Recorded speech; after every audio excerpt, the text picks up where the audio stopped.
घने बादलों से घिरी सह्याद्री की पहाड़ियां, मानसून की तेज बारिश में एक अकेला घुड़सवार आगे बढ़ता है। उसकी आंखों में एक ही लक्ष्य, स्वराज्य की रक्षा। यह है राजा राम महाराज। शिवाजी महाराज ने जो बीज बोया था वह अब एक महावृक्ष बन चुका था, पर उस वृक्ष को उखाड़ने के लिए औरंगजेब पूरी शक्ति लगा चुका था। मुगलों की विशाल सेना के आक्रमण से रायगढ़ खतरे में है। रामचंद्र, पंत अमात्य, संताजी घोरपड़े, धनाजी जाधव और अन्य सरदारों की मंत्रणा चल रही है। राजा राम महाराज को सुरक्षित विशालगढ़ ले जाने की योजना बनाई जाती है। रामचंद्र पंत बोलते हैं, राजा राम महाराज, स्वराज्य को बचाने के लिए आपका सुरक्षित रहना आवश्यक है। हमें तत्काल विशालगढ़ पहुंचना होगा। राजा राम महाराज जी बोलते हैं, यदि स्वराज्य की रक्षा मेरे प्राणों से होती है तो मैं हर त्याग के लिए तैयार हूँ। संताजी और धनाजी अपनी छापा मार युद्ध नीति से मुगलों पर भारी पड़ते हैं। वे घने जंगलों और पहाड़ों में छुपकर अचानक हमला करते हैं। संताजी घोर पड़े, मुगलों को स्वराज्य की भूमि पर चैन से रहने नहीं देंगे। हर हमला उन्हें मौत के करीब ले जाएगा। धनाजी जाधव जी बोलते हैं,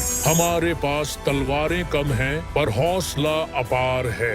यह युद्ध हम ही जीतेंगे। औरंगजेब अपनी विशाल सेना के बावजूद मराठों से पार नहीं पा रहा। औरंगजेब गुस्से में बोलता है, ये मराठा क्या लोहे के बने हैं? कितनी भी सेना भेजो, हर बार हमारी हार ही होती है। मीर बख्शी बोलता है, जहाँ पनाह उनकी भूमि उनके साथ है, पहाड़, जंगल और नदियाँ उनके लिए किले बन गए हैं। मराठों द्वारा एक विशाल युद्ध योजना बनाई जाती है। संताजी और धनाजी एक साथ मुगल शिविरों पर घातक प्रहार करते हैं। राजा राम महाराज दूर से इस युद्ध को देखकर गर्व महसूस करते हैं। राजा राम महाराज जी बोलते हैं, स्वराज्य अजेय है, क्योंकि यह केवल एक भूमि नहीं बल्कि विचारधारा है। इसे कोई मिटा नहीं सकता। औरंगजेब की सेना भारी नुकसान उठाकर पीछे हटती है। संताजी, धनाजी और मराठा सरदार विजयी मुद्रा में खड़े हैं। धनाजी जाधव जी बोलते हैं, यह लड़ाई केवल एक युद्ध नहीं थी, यह हमारी अस्मिता की जीत थी। संताजी घोरपड़े बोलते हैं, और जब तक स्वराज्य की यह ज्वाला जलती रहेगी तब तक कोई भी इसे बुझा नहीं पाएगा। छावा केवल नाम नहीं